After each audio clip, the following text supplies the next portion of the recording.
have the privilege today to introduce our guest speaker. I'm acquainted with our guest speaker. He was the commander of the Marine Corps Recruit Depot in Parris Island, and I was a recruit there, so I'm grateful that he could come and join us today.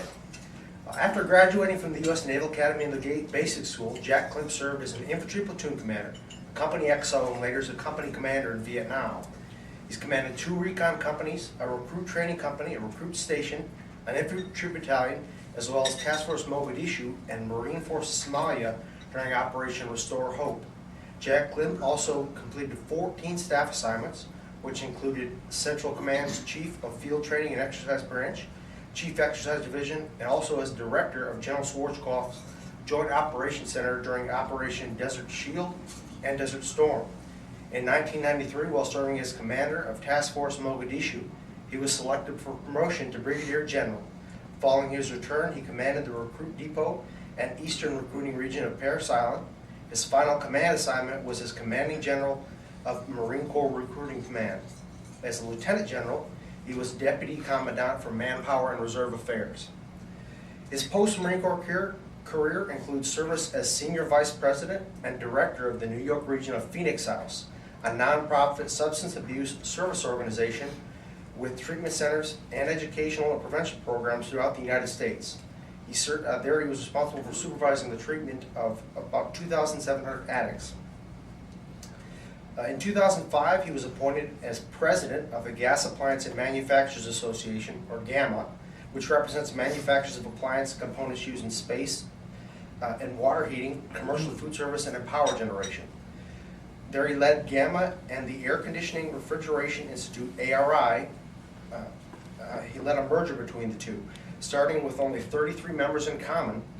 In 2008, the GAMA-ARI merger resulted in a new 300-member strong organization, which combined accounts for 90% of the residential and commercial space, water heating, and commercial refrigeration equipment manufactured or sold in North America.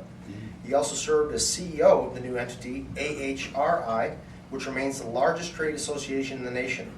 In 2009, Jack Klimp served as president and CEO of Second Genesis, a nonprofit organization for drug and alcohol rehabilitation, and which has residential treatment centers in Maryland and D.C. At Second Genesis, he initiated comprehensive process improvements and implemented culture-changing enhancements in strategic planning.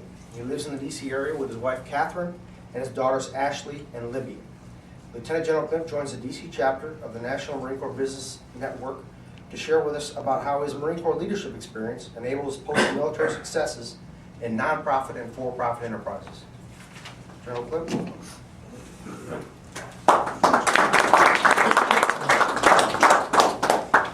You know, he could have gone all day without saying that he was one of my recruits at Parris Island. You begin to wonder how old you're getting to be. You know, it's bad enough when I go out and shoot skeet with one of the guys who was one of my lieutenants at the basic school when I was in SPC, and we're also shooting with his son, who's now a lieutenant at the basic school. But one good thing about it was I outshot both of them, so I'm still okay. I really appreciate the opportunity to come here. I think this is payback for what I did to him at Parris Island 20 some odd years ago. But I think it's billed, as General Klimp's going to talk about, you know, how the things I learned in the Marine Corps have made me a success in the civilian world. That success definition is still up to question right now, I think. So what I thought I would do is talk about the things I've learned since I left the Marine Corps, or left active duty in the Marine Corps, about how the things I was taught and learned in the Marine Corps apply to what we do, or I've been doing in the civilian world. Now, my conversation is going to be a little bit tainted or a little bit clouded by the fact I have not been in the commercial business. I've been in nonprofits since I retired.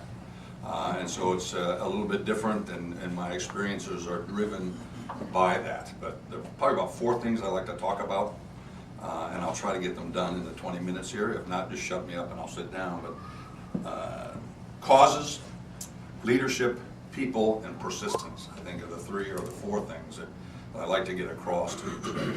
I would tell you that there are causes out there that you can serve as a Marine, or as a former Marine, a retired Marine, or whatever, that are every bit as wonderful as the cause of national defense. as the cause that you served while you were on active duty. I had no intention at all of getting into drug and alcohol rehabilitation other than perhaps needing it as a former Marine officer. When I retired, my plan was I retired as a deputy commandant for manpower here in town. My plan was to get into trade association management as a follow-on career. And you know, they say networking, networking, networking. Well, my network is retired general officers primarily. One of them was a guy by the name of Barry McCaffrey. You may know him. He's one of the talking heads on TV now. I met him during Desert Shield, Desert Storm. He commanded the 24th Infantry Division. He later became Commander-in-Chief U.S. Southern Command, and then was Clinton's drug czar after he retired from the Army. He retired right about the same time I did, and set up a consulting operation down in Alexandria, right by the King Street station. So I called him. I said, General, help me. You know, the last civilian job I had was picking strawberries outside of Detroit as a 16-year-old. I don't think I want to go back to that, at least not at that level. So he invited me down, and God bless him, we spent about 2 hours together while he talked to me about trade association management and how to get into that kind of business as a follow-on career. At the end of the conversation, he asked me if I'd ever heard of Phoenix House. And I said, yes, sir, I have. They do drug stuff, don't they? He said, well, it's a little bit more complex than that, but they're looking for a vice president to run their New York operation. Would you be interested in talking to them? And I said, sure. So I got a call several days later, invited up to New York, and then went up and met with Dr. Mitch Rosenthal, who was the president of Phoenix House at the time, founder of Phoenix House, met with his senior staff, and then a guy who was ultimately one of my vice presidents in New York took me on a tour of a number of our facilities, or what were to become my facilities. And I have to hand it to them. They played me like a trout on a line, you know. 33 years in the Marine Corps working with young people. The first program they took me to was an adolescent program out on Long Island in the village called Ronkonkoma. I walk in, I'm introduced to this young man. He's 19 years old. Some of the guys have already heard this story, so don't give it away. Good story. 19 years old, Caucasian kid, nice hair. Now I'm still on active duty. I'm in that transition phase, so all this means something to me still. Nice haircut. He's wearing a blue blazer, blue Brooks Brothers style button-down shirt, striped regimental tie, gray slacks, well-polished shoes, articulate kid. Ed will tell you that my light bulb sometimes takes a while before it comes on, you know. And I'm talking to this young man, thinking that he's on the staff there at Phoenix House. Finally, it dawns on me, he's not on the staff, he's one of the kids that's in the program. 19 years old, he started using drugs when he was 9, smoking marijuana with his mother in the family living room. In the intervening 10 years, he had done everything that drug addicts do to sustain their habits. He dropped out of school, robbery, theft, stole from his family, violated every trust. We talked about trust, violated every trust with anybody that cared for him. And ultimately showed up in front of a judge who said 3 years in jail or a year at Phoenix House. Okay. Fortunately, his mind was still clear enough to be able to do basic math, and he selected Phoenix House. He had been in the program for slightly over a year. During that time, he had been off of drugs, had completed the care package, if you will. Got his GED. We had an embedded GED in the program there, and had been accepted to college. I don't recall what the school was, but I recall when they told me, or when he told me, that I knew the name of the school, so it was a good school. And I found myself standing there looking at this young man and talking to him, thinking, any organization that can do that with a kid that's had that kind of life experience, I'd really like to be a part of. As I was telling the guys, the other thing I was thinking is Ashley, my oldest daughter, was also 19 at the time. And I kept thinking, knowing everything I know about this guy and what he's been through and what he's experienced and what he's done, I'd rather have Ashley dating him than the pinhead she was dating down here.